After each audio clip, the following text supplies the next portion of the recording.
আপনি, কারণ আমি ব্যারিস্টার মানুষ, কারণ আমার দায়িত্ব দেওয়া হলো একজন ইঞ্জিনিয়ারের দুর্নীতি ধরার জন্য। আমি কি বুঝবো? আমি যদি বলি যে আপনি এটা কেন করলেন, উনি একটা স্কেল বের করবে, বের করে বলবে 18, 19, 19.5। আমি তো এগুলো বুঝবো না। এর ভিতর দিয়ে 19.5 থেকে 20 করতে গিয়ে উনি প্রায় 200 কোটি নিয়ে গেছে। আচ্ছা, আপনি এখন পর্যন্ত দেখছেন যে কত বড় বড় নক্ষত্রের পতন হয়েছে, রাজনীতিবিদের পতন হয়েছে, সাংবাদিকের পতন হয়েছে, সব ধরনের মানুষের পতন হয়েছে, খুব বড় ইঞ্জিনিয়ারের পতন হয়েছে, শুনছেন? অথচ এই সব ইঞ্জিনিয়ার না, আবার বলছি না, এটা আবার আমার সব ইঞ্জিনিয়াররা দ্বারাই বলবে যে এই এমপিরা অনাস্থা দাও। দুইটা ক্ষতি করে আমাদের ইঞ্জিনিয়াররা, আমাদের লাভ ওনারা অনেক করতেছেন। একটা ক্ষতি হচ্ছে কি, যারা অসৎ, একটা ক্ষতি করেন হচ্ছে গিয়ে তারা সেবার নামে, সেবা করার নামে আমাদেরকে ইঞ্চির ভাগে ফেলে টাকা পয়সা যা নিয়ে যাচ্ছে। আর আরেক জাতের ইঞ্জিনিয়ার আছে, এরা একটু কোয়ালিফাইড হইলেই দেশটা ছেড়ে দেয়। মানে অনেকটা হচ্ছে গিয়ে গ্রামের ছেলেরে বাবা মা এত কষ্ট করে পড়ায়, পড়ানোর পর দেখা যাচ্ছে যখন ইনকাম করে ছেলে মেয়েরে খাওয়ানোর সময় আসে, তখন কিন্তু সে ঢাকায় একটা ধনী শ্বশুর বাড়িতে গিয়ে বিয়ে করে, যার কারণে আর বাবা মা আর আসতে পারে না। তো ওই স্মৃতিটুকু নিয়ে বেঁচে থাকতে হয়। আমাদের বেশিরভাগ, আপনি জানেন যে ব্রেইন যেটা বলেন, আমাদের বুয়েট থেকে, যেটা আমাদের একটা গর্ব করার মতো একটা প্রতিষ্ঠান, এইখান থেকে সবচেয়ে বেশি কোয়ালিফাইড লোক কেউ আর বাংলাদেশে নাই, বেশিরভাগই আপনার চলে গেছে বিদেশে। এরা এখন আমাদেরকে সার্ভিস দেয় না, দেয় হচ্ছে গিয়ে বিদেশকে সার্ভিস দেয়। এবং এই জন্যই আপনাদেরকে বলবো, আপনারা তো ছোট্ট মানুষ, কি বলবো, যে সফল হবেন, সফল হন, ভালো মানুষ হন, প্লিজ।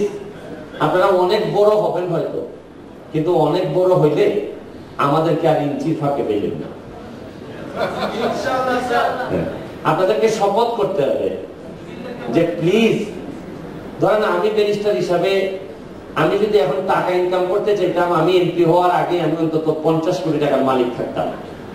আমি এত টাকা ইনকাম করছি, কিন্তু শুধু নিজের এলাকার মানুষ কষ্টে থাকবে।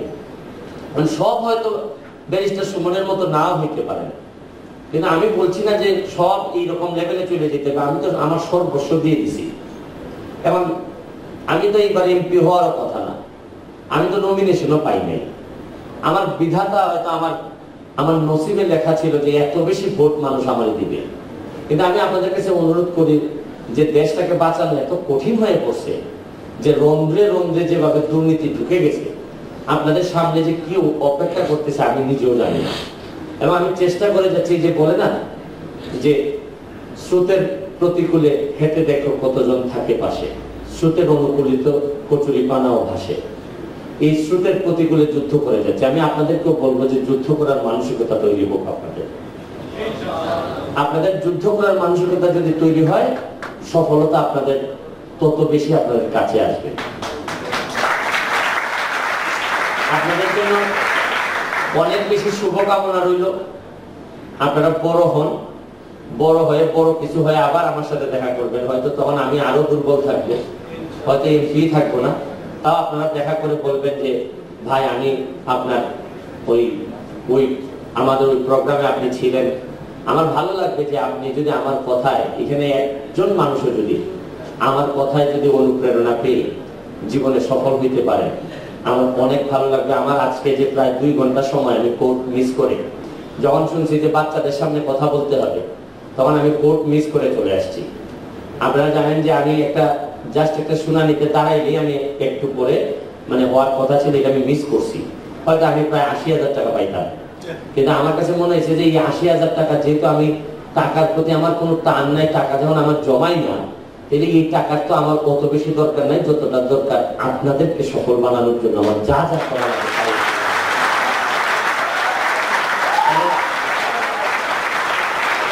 আপনারা জানেন যে আমেরিকার একটা গ্রিন কার্ড ছিল আমার, এটাও সিদ্ধান্ত নিছে এটা রাখবো না।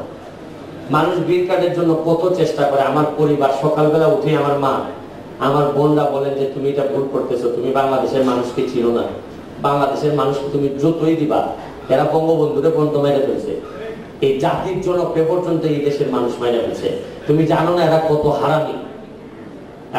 তখন আমি আমার আম্মাকে বলি যে আপনি যাদেরকে হারামি বলতেছেন তাদের এখানেই তো আমার জন্ম, প্রয়োজনে আমি আমার 6 বাচ্চার মধ্যে একটা বাচ্চাকে আপনি ফেলে দেন, তাও আমাকে বললেন না যে এই জায়গা ছাড়তে। কারণ আমি যদি ছেড়ে দিই, বিশ্বাস করেন, আমি যদি এই দেশটা ছেড়ে দিই, তাহলে আমার মনে হয় না কোনো বিবেকবান কোনো মানুষ এই দেশে থাকার জন্য আর কোনো আগ্রহ খুঁজে পাবে। আপনাদের বিশেষ করে আরেকটা জিনিস হচ্ছে কি, আমার ইনস্টিটিউশনের প্রতি যদি মহব্বত না থাকে, মায়া না থাকে, তাইলে কিন্তু সফলতা আরেকটু কঠিন। আপনাদের একটা জিনিসে আমার খুব আনইজি লাগছে, এটা হচ্ছে কি আপনারা ইনস্টিটিউশনের প্রতিষ্ঠাতার নাম অনেকেই বলতে পারেননি। তো আমি স্যারদেরকে বলবো যে যিনি প্রতিষ্ঠা করে গেলেন তাকে আরেকটু সামনে নিয়ে এসে যেন ওনারা জানেন।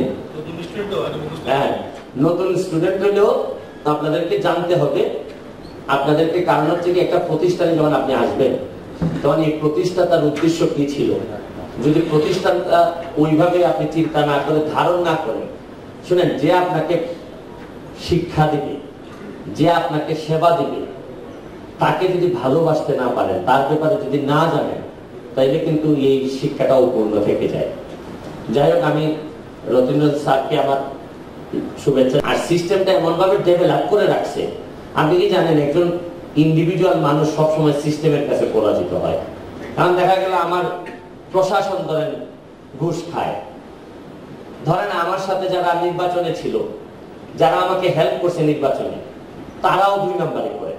তারা ভাবে যে আমি এখন এমপি সাহেব হয়েছে উনি, এখন আমি কিছু টাকা বানাইতে না পারলে কেমনে হয়, আগামীবার নির্বাচনটাই করবো কেমনে, বা আমার সংসার আছে না, গেল এটা।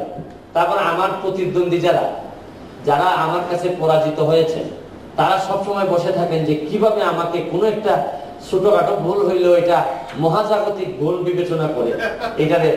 আপনারা জানেন কিনা যে ওই কিছুদিন আগে একটা ভাইরাল হয়েছে যে আমার বন্ধুর বউ নাকি শাড়ি পেয়ে গেছে। আমি জানি না, আমার খুবই দুর্ভাগ্য যে এই বন্ধুর বউরে আমি দেখিও নাই কখন, মানে মনেই নাই যে আমার বন্ধুর বউ। এমন 1000-2000 শাড়ি হয়, এই এমপি সাহেব তো আর রাতে রাতে গিয়া হাতে হাতে শাড়ি দিয়ে আসে না, আমরা কারো না কারো বন্টন করি। তারপরও দেখেন, জানেন আশ্চর্য বিষয় হচ্ছে গিয়ে প্রথম আলোর মতো পত্রিকা অনলাইন, ওরা লিখে কি জানেন, যে ব্যারিস্টার সুমনের ব্যারিস্টার সুমন শাড়ি উপহার দিলেন বন্ধুর বউ। আচ্ছা, এখন আপনাদের মতো যারা ইয়াং মানুষ, আপনারা যারা আমাদের পছন্দ করেন, আপনারা তো আর নিউজের ভিতরে ঢুকবেন না, বলবেন যে মনে হয় বন্ধুর বউর সাথে একটা। আমি জানি যে আমি কি যন্ত্রণায় আছি ভাই। এরপর থেকে আমি এবার সিদ্ধান্ত নিয়েছি যে এখন আর লুঙ্গি ছাড়া দিবই না, খাবো শাড়ি আনলে শাড়ি বিরত, আর এখন লুঙ্গি দিব খালি। এরপরে থেকে আপনার এইগুলা নিয়ে আসি। এরপরে তো দুর্নীতি আছে, কত ঝামেলা আছে, এইগুলা নিয়ে আপনারা আমার জন্য দোয়া করবেন। আমরা সবাই মিলে বঙ্গবন্ধুর যে স্বপ্নটা বাকি আছে, যে একটা সোনার বাংলা উনি দেখে যেতে চাইছিলেন, আমাদের জননেত্রী শেখ হাসিনার নেতৃত্বে চলেন আমরা একটা এই দুর্নীতিমুক্ত একটা বাংলাদেশ গড়ে তুলি, যে বাংলাদেশকে নিয়ে আমরা অহংকার করতে পারি। আপনারা ভালো থাকবেন, সুস্থ থাকবেন। Thank you. জয় বাংলা।